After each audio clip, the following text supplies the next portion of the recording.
Hi guys, I'm Marticore, and as you may or may not know, I am a hardcore Sims 2 player. I do love The Sims 3 too, so if I ever make a Sims 4 video, that's rare. This is a Sims 2 channel, is what I'm trying to say.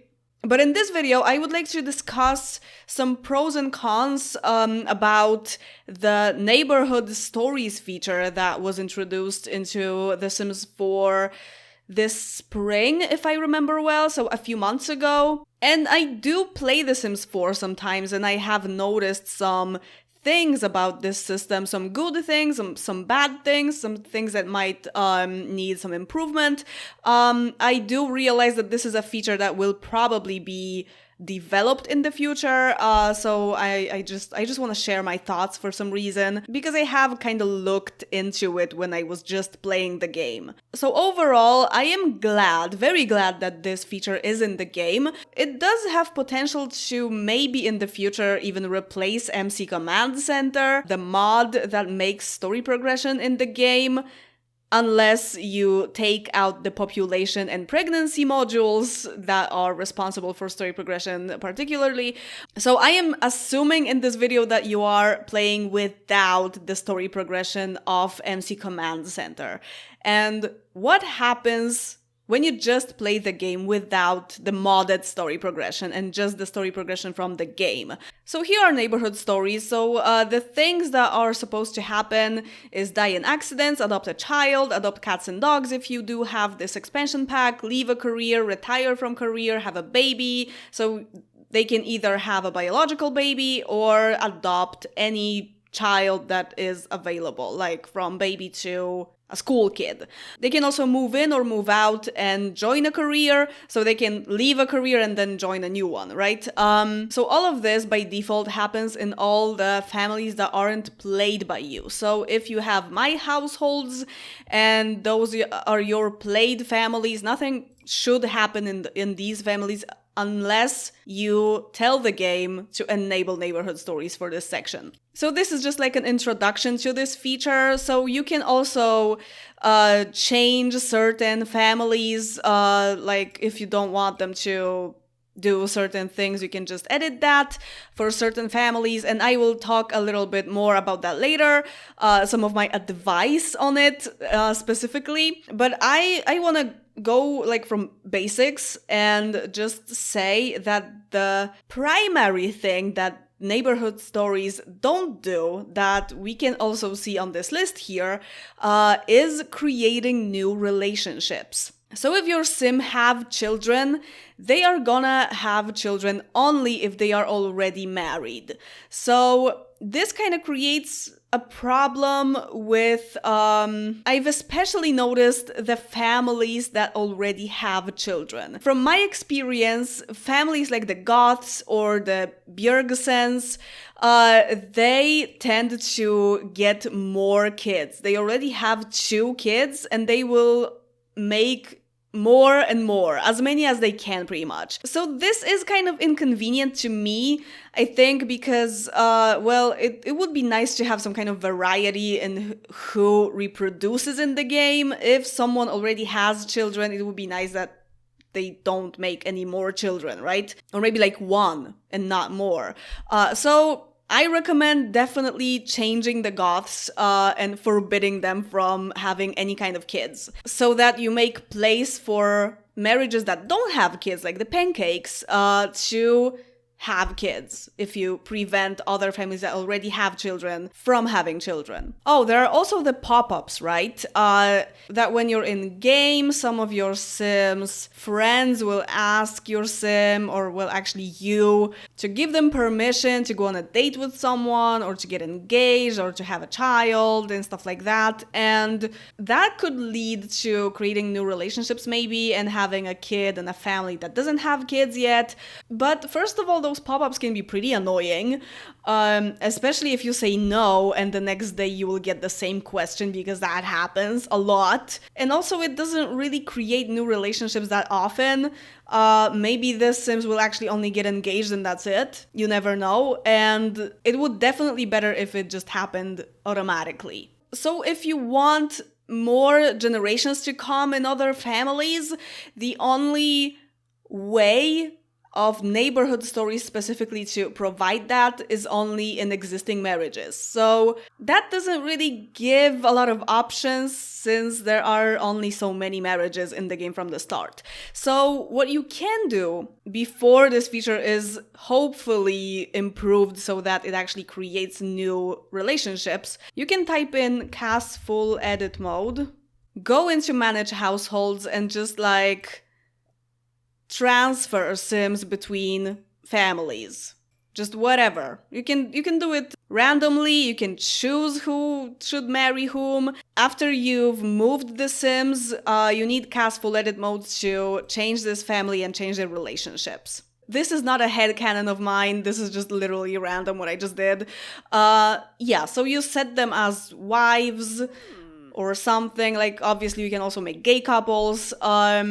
That would adopt children as well. I am not sure if single Sims can adopt children in neighborhood stories. It's possible, but well, I prefer having as much genetic continuity as I possibly can. So usually I even disable adopting children globally for all of the families. Of course, you have to like, get them out of here so that they actually have story progression. Yeah, now you have 2 new marriages and they will probably have children due to neighborhood stories. So this is a thing that you can just like micromanage.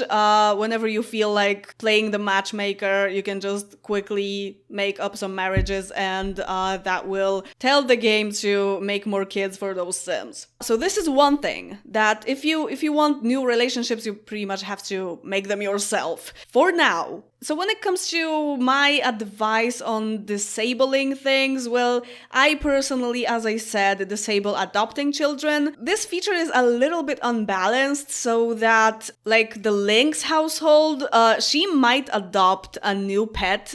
Not even a cat specifically, even though she's a cat lady, but neighborhood stories don't go this far, right? To acknowledge what this sim is like. Yeah, she already has 4 cats at the beginning, and she actually might adopt more cats, which kind of makes sense, but it's also the thing for other families that they adopt 1 dog and then they adopt 4 more dogs, and you have one family that has just a lot of dogs, which might not really be that much of a problem, but it kind of seems, as with the children, that if a family already has something, this family will have more of this particular thing, right? Pets, kids, you name it. So maybe it wouldn't be a bad idea to just go through the families on your new save and just, disable maybe having babies and adopting pets for the Delgado family or something like that. It's just a suggestion. Also, there's this thing about the die in accidents situation that a lot of Sims die. Like a lot of them. If you don't want to lose one of the Sims from unplayed households, like you have plans for them or something, you want to marry Don Lothario or whatever, then also manage some things and just disable this feature for certain families to make sure that they don't die, because there's a pretty high chance that they will. Recently, when I was playing, I had this thing with the Scott family from the Cottage Living expansion pack that they had 2 or 3 kids, which is pretty normal, something that I would be glad to happen. But then, I can't remember her name, but the woman died and the guy just was left alone with the kids, which is a pretty nice plot twist. Sometimes it is really something that you're just like, oh, so that happened, that's interesting, but sometimes it's a little bit too much. So if you'd like to have proper story progression without any mods, just using the game features, this is what I would suggest. Disabling some things, either globally or for certain families that have that already have kids or pets or something. Creating new marriages yourself so that more people have kids than just the pre-made marriages. Maybe disabling adoption because it can happen a lot. Generated Sims aren't the best in this game. It's definitely better, well, genetics aren't the best either, but it's probably better to have children made from genetics than created by the game. But it's totally up to you. I mean, everything is up to you, you know? I'm just like pointing out some things. If you do these things and kind of adjust neighborhood stories to your own preferences, this feature becomes actually pretty damn good and pretty useful. And I am probably saying this for the third time, but I really hope that they would improve on this. Not just, you know, throw it away because there are wants and fears now. I really hope that they do work on it in the future because it's not perfect. I wouldn't even say that is enough, because you do have to do a lot of micromanaging for it to work properly and maybe in the way that you would prefer. So that's it. The only thing I want to also tell you about neighborhood stories, in case you don't know for some reason, is that if you click on the mailbox, you can check recent neighborhood stories and, well, nothing happened now because the game is paused, but you will get some notifications here that someone died of laughter or this family had a baby and stuff like that. So it's also pretty useful to know what's going on without actually going into the manage household. This is Amber. Hi there. Just a random sim I took from my library. So if you've been playing... Okay, she just aged up.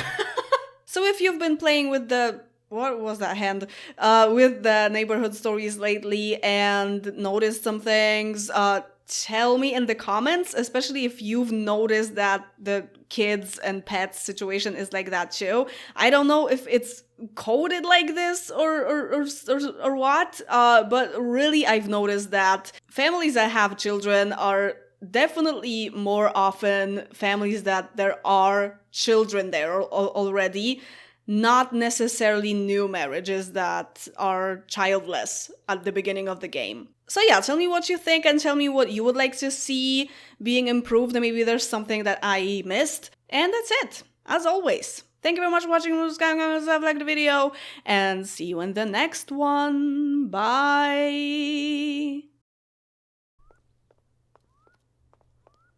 She actually married this guy in my gameplay, huh? What a coincidence. Also, his name is changed in the Polish version because Jeb is more like Jeb, and that's a bad word in Polish. So they had to change the name so that it's not vulgar. Funny, huh?